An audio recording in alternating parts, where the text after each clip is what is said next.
Hi, வணக்கம். அ இப்பலாம் பார்த்தீங்கன்னா, இப்பலாம் அவங்கவங்க வேலைய பார்க்குறது இல்ல. எல்லாம் அடுத்தவன் என்ன கமெண்ட்ஸ் பண்ணுறான் சோஷியல் மீடியால. ஸோ இவன வச்சு நம்ம என்ன இவன் லைஃப் எப்படி கெடுக்கலாம்? இப்படி தான் போயிட்டுருக்கு. இத நான் ஏன் இப்போ சொல்ல வரேன்னா, இங்க எல்லாமே நான் கடவுள் புண்ணியத்துல நல்லபடியா முடிஞ்சிடும்னு வச்சுக்கோங்க. அது ஒண்ணும் இல்ல. ஒருத்தவன் வாழ்க்கைய கெடுத்ததுனால, அதையே நம்பி ஒண்ணும் நம்ம வாழ போறதில்ல. நெக்ஸ்ட் என்னன்றது போயிடலாம். பட் அந்த புத்திய பாருங்கன்னு தான் சொல்றேன். ஒன்றுமே இல்லை. சிம்பு சார் வந்து 2, 3 வருஷத்துக்கு முன்னாடி பார்த்தீங்கன்னா பாடி கொஞ்சம் வெயிட்டாக இருக்கும்.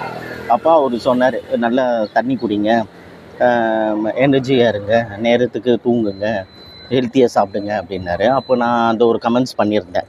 என்ன பண்ணியிருந்தேன் அப்படின்னா, சார் நீங்கள் பண்ண முடியும், ஏன்னா உங்களுக்கு டைம் இருக்கும். நாங்களாம் வந்து 8 to 10 வரைக்கும் ஒர்க் பண்ணுறோம்.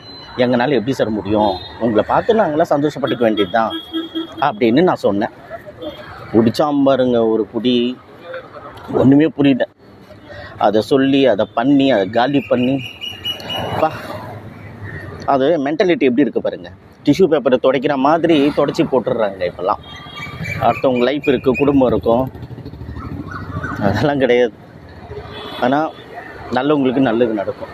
நல்லவங்களுக்கு மட்டும் சொல்கிறேன், நல்லது கண்டிப்பாக நடக்கும். அவ்வளோதான். முடிஞ்ச வரைக்கும் அடுத்தவங்க குடும்பத்தை அழிக்காமல் வாழ பாருங்க. அதுதான் ரொம்ப முக்கியம். ஏன்னா இப்போ பெரிய பெரிய நோய்கள்லாம் பார்த்தீங்கன்னா எல்லாருக்குமே வராது.